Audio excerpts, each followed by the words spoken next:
I did not finish the GCSE history course and I still got a grade 9 thanks to these revision resources. That is absolutely true. My school could not finish the content. There was not enough time, so I took matters into my own hands and taught myself the final few topics. Using these revision resources, these really helped me get that grade 9 and hopefully they will help you as well. My name's Tilly, I got almost all grade 9s at GCSE and I post my top study tips and tricks every single day. We'll be doing so until your exam. Be sure to follow me so you don't miss out. Alright, first things first, you need to remember that schools and different specifications teach different things in history. Vastly different things. So you don't need to learn everything on the specification, like you do a certain select number of topics. So the revision resources you use for each may be different. The first thing that I would actually recommend and found very helpful for history was genuinely just the textbook. It goes into a lot of depth. And the textbook is helpful because it gives you all of this information, and it's not like history is particularly conceptually difficult. Sure, there's loads of content, but that's the hard part. It's not like in science trying to get your head around something.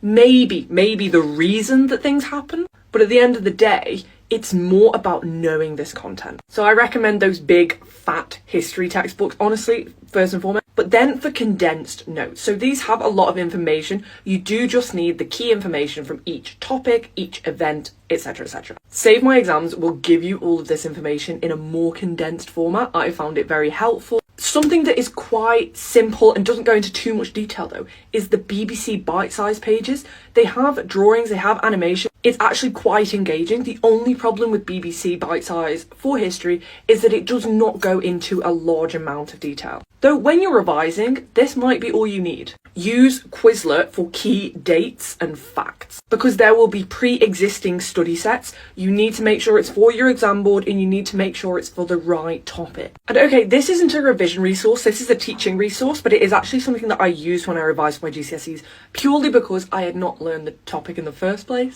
It's called TESS, it's a website, it's what a lot of teachers use and they can get PowerPoints off there. Some resources are paid, but a lot of them are free. And oftentimes you'll basically get a PowerPoint which is like how a teacher would deliver a lesson, but you can just deliver that lesson to yourself. And again, I feel like this is okay to do for history because it's not too conceptually difficult. You just need to have that information and make sense of things in that historical context, understanding why things happened and the chain of events. And look, my biggest tip is not necessarily about the revision resources, it's about how well you can store it in your long-term memory. Try and use blurting in chronological format. So basically take an event or a chain of events and blurt out what you can remember from this time period in order. This will help you see the links between things and it will be really, really helpful for your revision. If you like this video, then comment what subject you want to see next, save this video for later and comment for more GCSE tips.